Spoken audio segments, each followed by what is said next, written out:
Bonjour à toutes et à tous et bienvenue dans ce nouvel épisode du podcast de l'association Toust. Dans ce nouvel épisode, nous allons revenir une nouvelle fois sur le replay de notre table ronde du 11 décembre 2025 intitulée De la répression de l'homosexualité à sa réparation, construire l'avenir grâce au passé. Nous allons revenir sur la partie à partir de 1942 où nous allons rentrer dans le vif du sujet de la dernière pénalisation en date de l'homosexualité à partir du régime de Vichy en France. Je vous souhaite une bonne écoute. Alors, on va faire un bond dans le temps, puisque généralement, quand on parle de l'histoire de la répression de la de l'homosexualité, le prochain temps fort, c'est 1942 avec la dépénalisation sous Vichy. Mais alors, Antoine Didier, je ne prends encore à partie parce que vous expliquez dans votre livre qu'en fait, la pénalisation en 1942, elle n'est pas tombée du ciel, puisqu'en fait, ça faisait depuis les années 30 que cette loi était en préparation, de telle sorte qu'en 1942, le texte a été repris modulo l'âge de la majorité sexuelle, mais en réalité, l'intention de recriminaliser l'homosexualité pénalement était là déjà depuis les années 30. Vous dites dans votre livre, il s'avère en effet qu'une loi réprimant l'homosexualité était en germe dès les années 1930 sous la Troisième République et qu'on en trouve ses origines dans le rapport d'un magistrat, Charles Dubost, qui était substitut du procureur de la République de Toulon. Est-ce que vous pouvez élaborer un petit peu sur ce point parce que je le trouve assez crucial pour contrecarrer notamment l'argumentaire du Sénat sur la loi qu'on va aborder, qui dit que en 1942, vu que c'était sous Vichy, il n'y a pas de responsabilité de la République. En gros, c'est de la faute à personne. Donc, est-ce que vous pouvez élaborer sur ce contexte des années 1930? Ouais. Donc peut-être revenir, hein, parce que je ne sais pas quel est le niveau de familiarité de tout le monde, mais effectivement, l'homosexualité fait explicitement son entrée dans le code pénal en 1942, donc avec l'apparition, donc sous le régime de Vichy, d'un article qui condamne les actes impudiques ou contre nature, d'ailleurs c'est pas le mot homosexualité, mais c'est actes impudiques ou contre nature, lorsque ceux-ci sont commis avec un mineur. Donc c'est pas toute l'homosexualité qui est visée, mais certains rapports homosexuels qui impliquent au moins un partenaire de moins de 21 ans, là où l'âge du consentement sexuel hétérosexuel est de 13 ans en 1942. Et donc les relations homosexuelles ne sont pas traitées de la même manière que les relations hétérosexuelles. Et en effet, avec cette idée, comme le disait Vivi, que il faut protéger les mineurs, ce qui est le leitmotiv, hein, sur la législation contre l'homosexualité, mais pas seulement parce que, à nouveau, c'est cette structure qu'on retrouve aujourd'hui qui anime les campagnes anti-trans, hein, il faut protéger les jeunes adolescents de la transidentité parce ils savent pas ce qu'ils ou elles font, ils n'ont pas de liberté de choix, etc. Et c'était cette structure qu'on retrouvait par exemple en 1942 avec cette idée que les jeunes gens sont fragiles et qu'ils sont menacés, qu'ils vont être contaminés par l'homosexualité. Euh, donc cet article apparaît dans le Code pénal de 1942. D'ailleurs, je précise aussi que deux mineurs qui avaient un rapport sexuel entre eux, je ne sais pas, quelqu'un de 18 et de 19 ans qui avait une relation, ont pu être condamnés en vertu de cette loi de Vichy. Donc ça montre aussi l'hypocrisie de cette loi, puisque la soi-disant victime peut en réalité être condamnée pour ce dont elle est supposée être victime. Euh, mais c'est effectivement important d'avoir en tête que si cette loi a effectivement été adoptée en 1942, elle était en préparation. Et c'est un historien du droit qui s'appelle Marc Boninchi qui a montré ça il y a quelques années dans un petit livre, un gros livre passionnant. En réalité, dès le milieu des années 30, un certain nombre de magistrats se plaignent de n'avoir pas d'outils suffisants pour lutter contre l'homosexualité. Euh, et les plaintes remontent au ministère de la Justice. Par ailleurs, il y a une jurisprudence de la Cour de cassation qui limite l'utilisation de ce délit dont je vous ai parlé, qui est l'excitation de mineurs à la débauche. Et donc, il y a le projet de créer un texte spécifique qui donne lieu à des discussions dans les bureaux de la chancellerie, dans les bureaux du ministère de la Justice. Et ce texte est préparé en 1938-1939, donc qui crée à nouveau une différence d'âge, hein, ce qu'on appellerait un âge du consentement sexuel différencié pour les relations hétéro ou homosexuelles. Et ce texte était en réalité prêt, et s'il n'a pas été adopté, c'est seulement en raison d'un contretemps politico-juridique. Donc on est en 1939, le gouvernement Daladier a une délégation du Parlement pour prendre des mesures par ordonnance, mais cette délégation a une durée limitée dans le temps, et le gouvernement ne laisse passer le délai en fait, qui lui permet de faire adopter cette mesure. Donc elle n'est pas prise en 1939, mais seulement en 1942. C'est important puisque dans le débat public aujourd'hui, mais aussi par le passé, il y a cette idée d'une exception de Vichy, qu'il y a une parenthèse de Vichy. Or, de toute évidence, ce que montre ce texte, c'est que il était déjà en germe sous la Troisième République. Et donc, il n'y a pas de séparation nette entre la République et Vichy, de même que les pratiques policières qui visaient l'homosexualité. Quand bien même elles ont eu une intensité particulière sous Vichy, elles étaient déjà là dans les années 1930, dans les années 1920. Et de même, cette continuité euh, perdure, puisqu'en 1945, au moment de la libération, le gouvernement provisoire de la République française examine la législation qui a été prise sous Vichy en décidant de ce qui est conservé, de ce qui est enlevé. Et une ordonnance de 1945 décide de maintenir cette répression de l'homosexualité avec un texte très court qui dit que ce texte, en l'espèce, ne saurait appeler aucune critique. Ce texte ne saurait appeler aucune critique. Donc voilà, la République provisoire n'a aucun de mal, n'a aucune difficulté à endosser un article répressif de Vichy. Il y a juste un ajustement technique, le texte est changé d'article dans le code pénal, mais voilà, c'est du détail. Euh, et voilà, c'est quelque chose d'important à avoir en tête, c'est que la- l'histoire de la répression de la sexualité n'est pas superposable à l'identique à l'histoire des régimes politiques et à l'histoire politique. Merci beaucoup. En effet, quand le Sénat, par rapport à la loi dont on va discuter, refuse de prendre en considération la loi, la période entre 1942 et 1945 pour la fameuse exception dont vous avez parlé, un petit peu cette parenthèse hors du temps où on a subi, c'était pas de la faute de personne, etc. En réalité, c'est pas vrai, puisque l'intention était déjà là. Et justement, euh, Antoine Didier, de manière plus générale, juste dans un but de vulgarisation, est-ce que vous pouvez nous rappeler quelle responsabilité a eu le Sénat dans le fait, enfin, dans l'instauration du régime de Vichy? Oh là, vous me prenez au dépourvu parce que autant j'ai en tête le vote de l'Assemblée nationale sur Vichy, le fameux vote de juillet 40 avec un nombre extrêmement restreint de députés, autant sur le rôle exact du Sénat, je suis pas sûr de pouvoir dire grand-chose. Y avait-il même un Sénat en 1940 et quel vote a-t-il eu? Je préfère ne pas dire de bêtises sur ça. Alors, quelqu'un d'autre a peut-être justement à nous éclairer. Tom Dauvin de 10, je vous en prie, prenez la parole.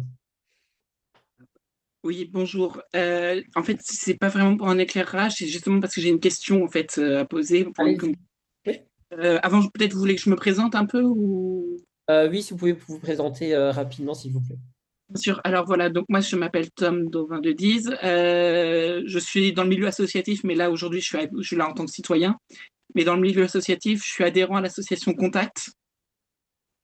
Et je suis également responsable Île-de-France pour une fondation qui lutte contre le harcèlement scolaire, la Fondation nationale Jeunesse France Harcèlement. Et donc j'en suis le responsable pour l'Île-de-France. Mais aujourd'hui, là, ce soir, quand j'ai vu l'annonce passer, je me suis dit, voilà, mais j'ai voulu le faire en tant que citoyen, pas au nom des associations dans lesquelles je suis. Très bien. Ma question était, du coup, en fait, vous dites que en fait, la loi de 42 était pour préserver les enfants, c'est ça, les enfants de la sodomie ou de l'homosexualité.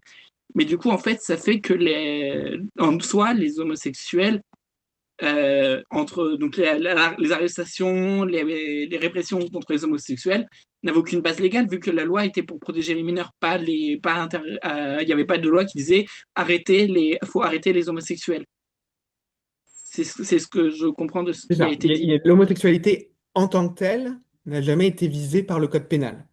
Sachant que quand vous dites les enfants, c'est quand même des enfants âgés parce que Mm. des enfants qui vont jusqu'à 21 ans, c'est justement pas des enfants en fait, c'est des adultes, des jeunes adultes, des adolescents, sachant qu'en 1942, l'âge de la majorité sexuelle, enfin en tout cas, ce qui est considéré comme l'âge du consentement sexuel est de 13 ans et c'est ramené à 15 ans seulement en 1945. Il y avait beaucoup Euh, d'hétérosexuels qui étaient mariés avec enfants à 21 ans d'ailleurs à l'époque, hein. Mais effectivement, il y a pas eu par exemple, les pratiques policières dont je parlais précédemment ne s'appuyaient pas sur un article du Code pénal. C'est en ça qu'il y a des pratiques policières autonomes de la législation pénale. Ok. Bah, je merci parce que du coup, j'avais besoin de cette clarification, j'avais pas très bien compris, donc merci beaucoup. Merci beaucoup. Alors, Corentin, on va prendre ta question. C'est juste que là, il y a Étienne Dessoulières qui nous rejoint de Bruxelles, vraiment temporairement. Je sais qu'il est là pour quelques minutes seulement parce qu'il a un empêchement, mais là, il s'est libéré exprès pour avoir ces quelques minutes. Donc, bonsoir Étienne, merci d'être venu. Est-ce que tu peux te présenter en une phrase et puis nous expliquer ce que tu veux nous expliquer? Bonsoir à tous. Merci beaucoup, Romain, pour ton invitation. Je suis avocat spécialisé dans les problématiques LGBT. Je défends plusieurs associations, notamment l'association Stop Homophobie. Alors, dans ce qui nous intéresse ce soir, j'y vais directement, Romain, sur les deux points de mon commentaire. Alors là, on en était en gros à la chronologie après 1945, une fois que la loi qui est passée sous Vichy de pénalisation de l'homosexualité, en gros, les pouvoirs publics décident de la garder. Mais toi, tu vas nous faire un bond dans le temps à aujourd'hui, il me semble, pour parler Ouais, tout à justement fait. à septembre 2025, puisque là, on reviendra un petit peu sur la période 1945-1982 plus tard, mais depuis la dépénalisation de l'homosexualité, se pose la question de est-ce que c'est OK de dire que ça n'a jamais existé, qu'il n'y a pas eu de déportation des homosexuels? Est-ce que c'est OK de faire du révisionnisme, en fait? Et c'est un petit peu dans ce cadre-là que tu vas nous parler, il me semble. Oui, tout à fait. Alors, il y a deux points. Il y a la question du délit de négationnisme et la question de la réparation. Alors, je vais être peut-être plus... J'ai fait une note que j'ai envoyée aujourd'hui à Andy, que j'avais préparée pour Andy, mais je me suis dit, tiens, ça pourrait servir pour d'autres associations. Alors, sur le premier point, celui de négationnisme.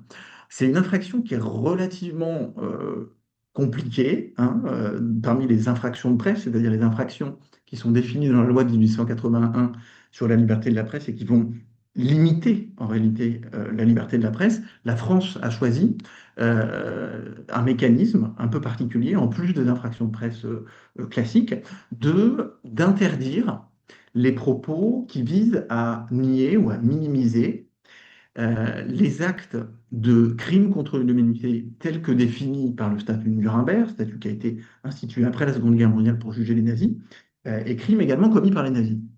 Euh, on avait une décision de la Cour d'appel de Paris dans un dossier Eva Joly contre Christian Van Est, dans laquelle il ressortait que la déportation des homosexuels pouvait être considérée comme un crime contre l'humanité au sens du statut de Nuremberg.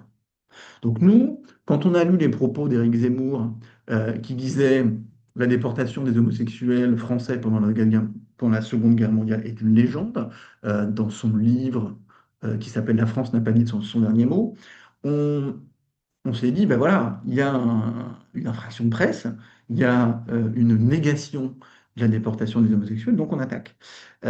Et on a attaqué, on a réuni un certain nombre d'associations, on a eu des experts historiques qui sont venus nous expliquer précisément ce qui s'est passé à ce moment-là.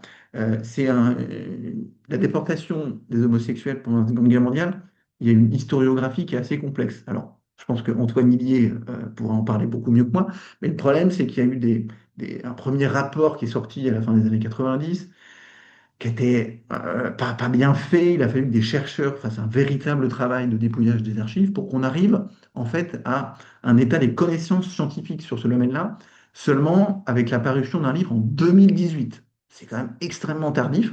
Et il y a qu'à partir de ce moment-là où on pouvait dire de manière certaine, oui, un certain nombre d'homosexuels, on a fait une carte qu'on a publiée, plusieurs historiens sont mis d'accord, ont été bien déportés pendant la Seconde Guerre mondiale, pas seulement depuis la zone annexée Alsace-Moselle, mais depuis toutes les régions françaises. Voilà. En plus, les recherches ne sont pas encore totalement finies, il y a encore du travail à faire, donc on va probablement, au cours des recherches menées par les historiens, découvrir d'autres déportations. Mais malgré ça, malgré la réalité établie historiquement de ces déportations, le tribunal correctionnel de Paris, dans un...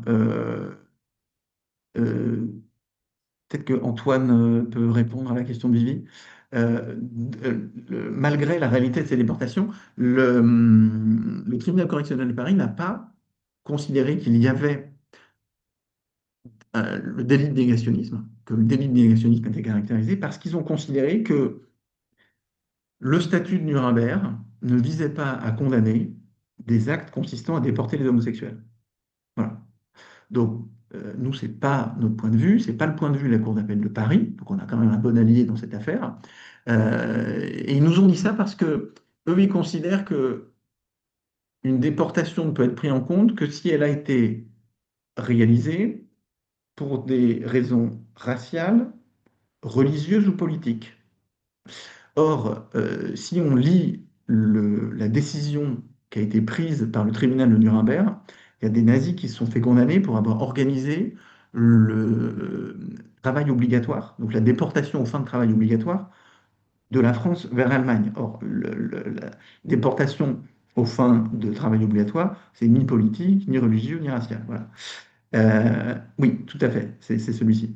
Et donc, voilà, on a cet argument qui montre qu'en fait, a priori, le tribunal correctionnel de Paris a fait une erreur. Mais bon, c'est probablement une question qui va se régler d'ici 3 4 ans devant la Cour de cassation, quoi qu'il arrive.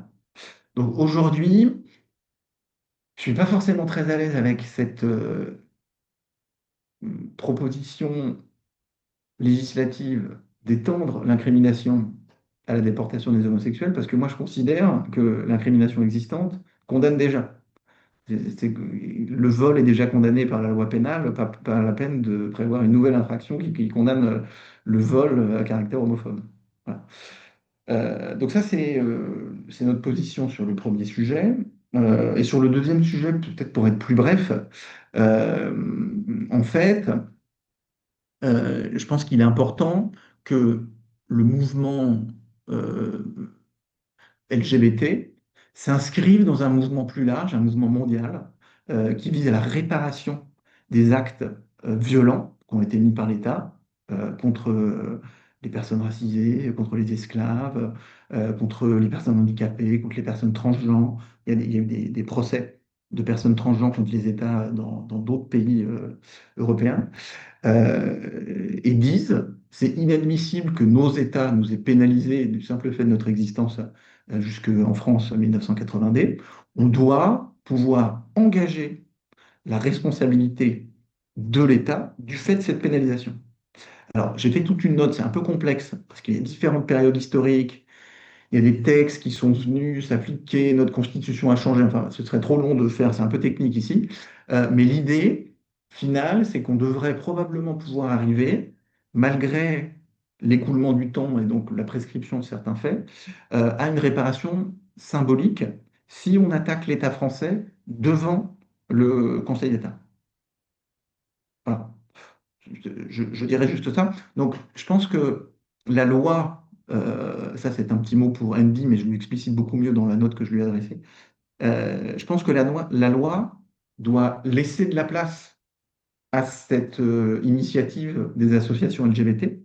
Donc, elle doit reconnaître déjà euh, le fait que le- la pénalisation de l'homosexualité était illégale. Alors moi, j'aimerais beaucoup que l'État français reconnaisse que c'était un crime contre l'humanité, comme il l'a fait pour l'esclavage, mais doit laisser de la place à cette possibilité d'avoir une reconnaissance et une réparation qui viennent non pas du Parlement, mais des juridictions françaises. Voilà, c'est pour synthétiser notre point de vue. Étienne, selon vous, est-ce que la période de 1942 à 1945 doit bien être conservée dans cette loi,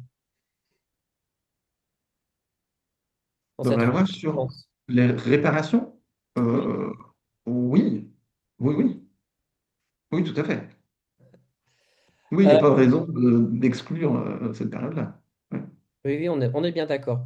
Euh, Andy Kerbrat, est-ce que ce que vous avez à dire nécessite la présence d'Étienne ou pas? Non, pas particulièrement, mais je sais que je vais vous quitter dans pas trop longtemps. Mais laissons Corentin d'abord poser sa question. Peut-être que je pourrais y répondre en partie, on ne sait jamais. Mais je vais devoir vous quitter dans genre 10-15 minutes. Donc voilà. Étienne aussi est là vraiment en passage éclair. Donc, est-ce que quelqu'un a des remarques ou des questions à formuler en particulier à Étienne? À dire tout de suite, du coup. Ah, il y a deux. Corentin, c'est ça, Vanny? C'est les gens qui lèvent la main qui ont des questions? Oui, je ne sais pas si Corentin s'est lié, mais bah vas-y, Corentin, t'es la prochaine sur la liste, donc je te laisse parler. On t'entend pas par contre. Voilà. Un, deux, on m'entend ou pas? C'est bon, Oui. maintenant on t'entend. Hello, bah déjà pour me présenter, donc moi c'est Corentin, donc moi je vis à Metz justement, donc moi je suis assez proche justement de l'association Tous également, je suis militant notamment aussi à la France Insoumise, également militant pour d'autres idées, notamment les luttes anti-validistes, etc. Donc d'abord je veux d'abord remercier Étienne justement par rapport à ce qu'il a dit, notamment ça me permet un peu d'avoir un petit point justement par rapport aux luttes anti-validistes, justement parce que on parle beaucoup à la fois du travail de mémoire pour les droits LGBTI, etc. Mais c'est vrai qu'on parle pas beaucoup malheureusement de l'action T4, qui est le plan d'extermination des personnes en situation de handicap. C'était vraiment d'essayer de faire le travail, mais c'est vrai que c'est encore un peu compliqué. Voilà, donc là, premier point, ça s'est fait. Ensuite, j'ai fait une recherche rapide par rapport à ce que disait justement, ce que disait Antoine justement par rapport à Pétain, etc., par rapport au Parlement, enfin, au vote du Parlement. Donc, c'est une source d'internet sur 649 suffrages exprimés. Donc, on est environ à c'est députés et sénateurs. Donc, en vrai, c'est en gros, en tout, c'est 969 euh, parlementaires qui approuvent justement, donc députés et sénateurs justement, qui approuvent justement les pleins pouvoirs à Pétain en 1940. Voilà, donc ça s'est fait. Ensuite, c'est vrai qu'il y a aussi un truc qui me parle aussi beaucoup, donc quand on parle effectivement notamment par rapport à l'homosexualité, à l'homosexualité, pardon, c'est le manque effectivement de, comment dire, de figures justement de l'époque. Je sais que moi, la première personne qui me parle quand on parle de l'époque, notamment, c'est Alan Turing, justement, qui est un grand homme, justement. Enfin, pour moi, c'est l'un de mes modèles, mais c'est vrai qu'aujourd'hui, à part peut-être Alan Turing, aujourd'hui, il y a très peu de modèles aujourd'hui. Et c'est vrai qu'aujourd'hui, pour les personnes queer, on en manque beaucoup, et que ce soit à la fois les personnes trans, les personnes non binaires, les personnes lesbiennes, les gays, etc. Donc, mais ça vient, je pense, d'un côté, c'est peut-être, on pourra peut-être me répondre là-dessus, mais c'est peut-être effectivement le patriarcat justement et le côté structurel. Et c'est à peu près tout. Et après, moi, c'est une question peut-être un tout petit peu plus ouverte, c'est comment on peut lutter justement contre toute forme d'instrumentalisation, que ce soit à la fois l'homonationalisme ou également tout ce qui est lié même au sein de notre propre communauté, l'ambiphobie, donc la lutte et la transphobie. Et voilà, nous sommes arrivés à la fin de la troisième partie du replay de notre table ronde.